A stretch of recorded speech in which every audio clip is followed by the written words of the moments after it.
In late 2019 a fire started in Australia. The current season in Australia is the cause of the fires.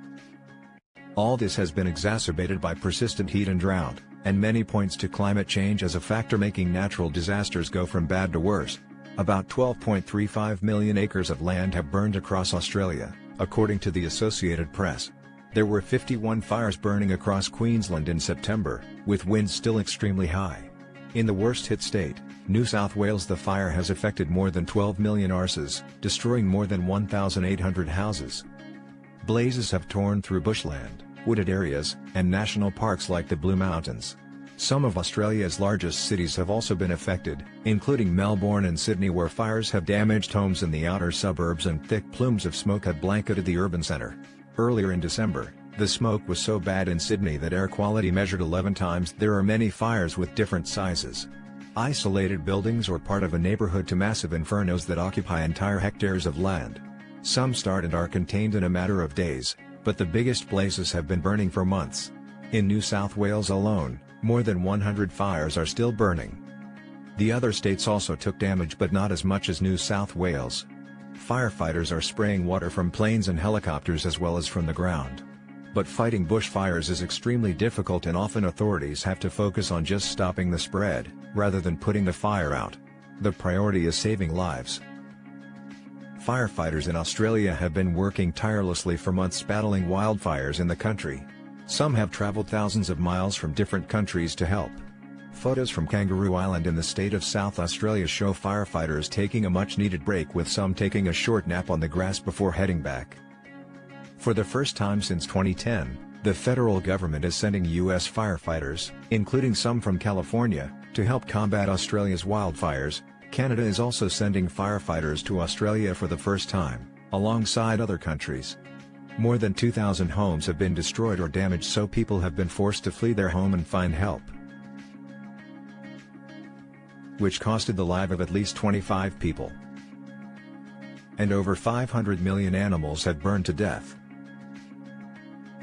Some animals, like koalas and kangaroos, are primarily killed directly by the fires, for instance, by being incinerated in flames or choking on smoke. Nearly a third of all koalas in New South Wales have died, and about a third of their habitat has been destroyed. Other animals died due to the destruction of their natural environment, which they rely on for food and shelter. More than millions of mammals, birds and reptiles nationwide, some of them found nowhere else on Earth, may have been affected or killed by the fires sweeping across Australia, according to a University of Sydney estimate. So the fire is a serious problem to animals that are endangered. Large animals, like kangaroos or emus and many birds, of course will be able to move away from the fire as it approaches. It's mainly the smaller and slower ones that depend on the forest itself that are being burned, and just because the animals survive the fire, doesn't mean they are completely safe. Sarah Legg is an ecologist at the Australian National University who studies how species respond to fire. She explained just how bad the situation is for Australia's wildlife and which species will be most severely impacted. It's not the koala, a staggering 8,000 of which have died. It's the lesser-known species that live in small areas that have been totally engulfed. The mouse-sized dunnard is a special mouse on Australia's Kangaroo Island. Now the Kangaroo Island dunnard stays may be over. Before bushfires struck, it was already endangered, so rare that even researchers who studied them had never seen one. Now they fear they never will. Before the fires, its great diversity was already threatened due to predator, habitat destruction, and climate change, according to Australia's Science Research Agency. Now, ecologists fear severe consequences from so much land being burned at once. This is how Chris Dickman calculate the total animal deaths. It estimated that there was an average of 17.5 mammals, 20.7 birds and 129.5 reptiles 10,000 square meters. They then multiplied that by the amount of land hit by the fires, which estimated that in the 3 million hectares of New South Wales alone, that were burned up, probably as many as 480 million mammals, birds and reptiles would have been affected by the fires, according to Professor Dickman. Australia is one of the great biodiversity hotspots in the world. The island was isolated from the rest of the world for millions of years, allowing evolution to take strange new paths, with little human influence until fairly recently. Actor Chris Hemsworth, also known as Thor, has spent $1 million. And many people are donating to help the fight against fires. Police in New South Wales released a statement that since November 8, 2019, 111 people including 40 juveniles have been charged with bushfire-related offences. Of the 111, 24 people have been charged with deliberately setting fires. And an additional 47 people have had legal actions for allegedly discarding a lighted cigarette or match on land. The government has spent over $2 billion Australian dollars for the fire. Mr. Morrison has called the fires a national disaster, but he has often been accused of downplaying the severity of the crisis. He has readily offered thoughts and prayers to victims and praised crews, most of whom are trained but unpaid volunteers.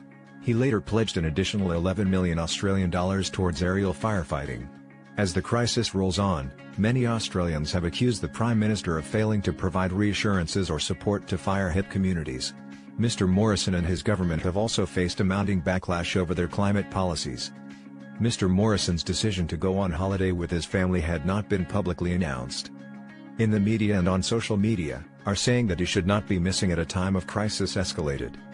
Mr. Morrison's office initially denied he was in Hawaii, but then a picture emerged on social media apparently showing him posing with other tourists on a beach drinking a beer.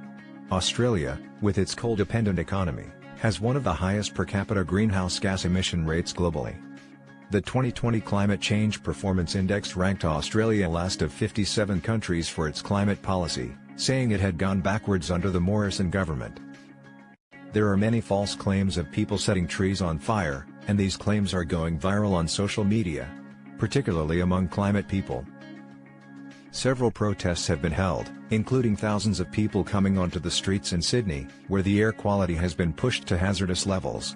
One woman left the remains of her home, destroyed by a bushfire. She protested with this message: "Morrison, your climate crisis destroyed my home.